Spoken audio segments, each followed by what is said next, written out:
여러분, 환영합니다. 자, 그럼 본격적으로 뛰어들어 볼까요? 오늘은 올리브 트위스트의 운명을 완전히 박살낼 뻔한 그 끔찍한 음모, 그리고 그 음모가 마침내 완성되는 치명적인 밤의 좌취를 밀착 추적해 보겠습니다. 이제 그 녀석의 신분을 증명할 증거는 영원히 강바닥에 가라앉았다.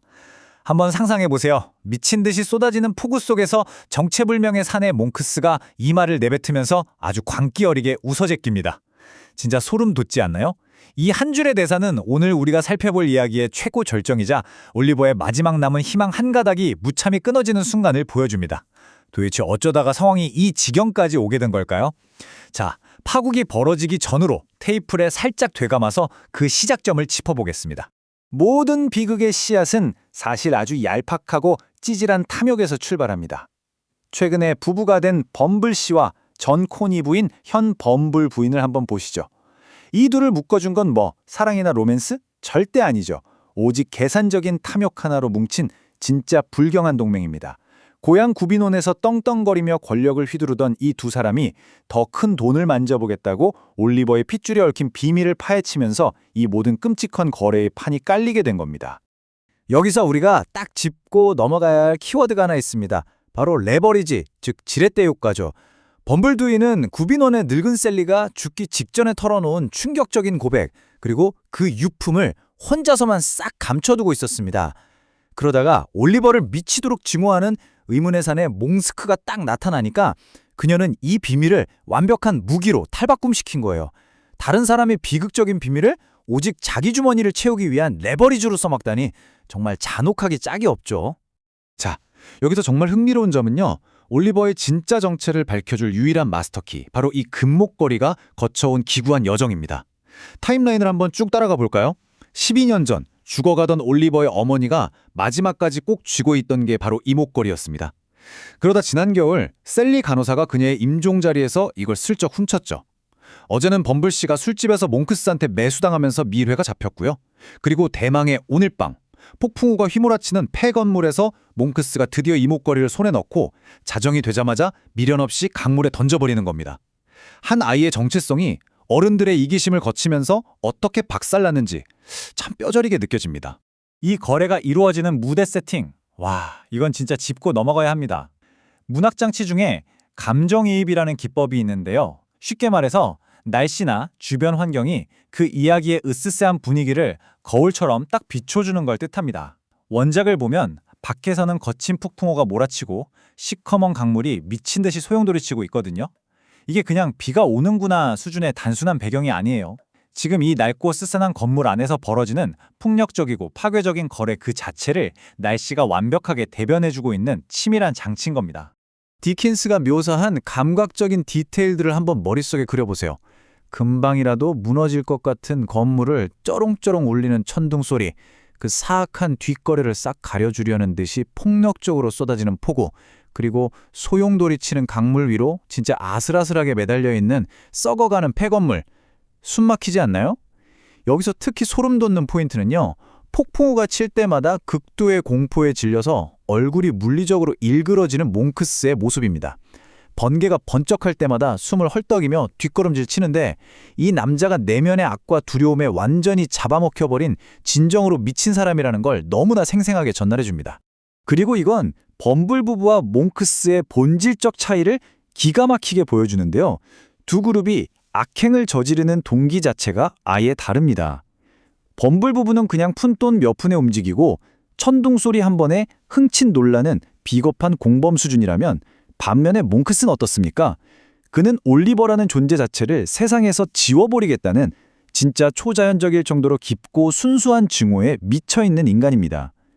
이 완벽한 대조 덕분에 몽크스는 단순한 동네 악당을 넘어서 훨씬 더 집요하고 통제불능인 어마어마한 위협으로 우리 뇌리에 콱 박히게 되는 거죠. 다시 폐건물 안으로 카메라를 돌려볼까요? 이 불안하고 공포스러운 공간에서 놀랍게도 협상의 주도권을 꽉 쥐고 흔드는 건 범블 부인입니다.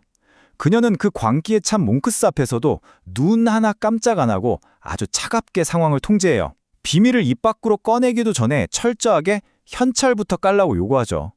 사람의 목숨, 한 소년의 전체 인생이 걸린 진실을 마치 시장 바닥에서 물건 흥정하듯 철저하게 돈으로만 계산하는 그 모습. 이건 진짜 섬뜩하다 못해 소름이 쫙 돋을 정도입니다. 심지어 범불 부인은 이런 말까지 뱉습니다. 이런 일들은 잘 보관해두면 마치 좋은 와인처럼 시간이 지나면서 가치가 2배로 뛰기도 한답니다.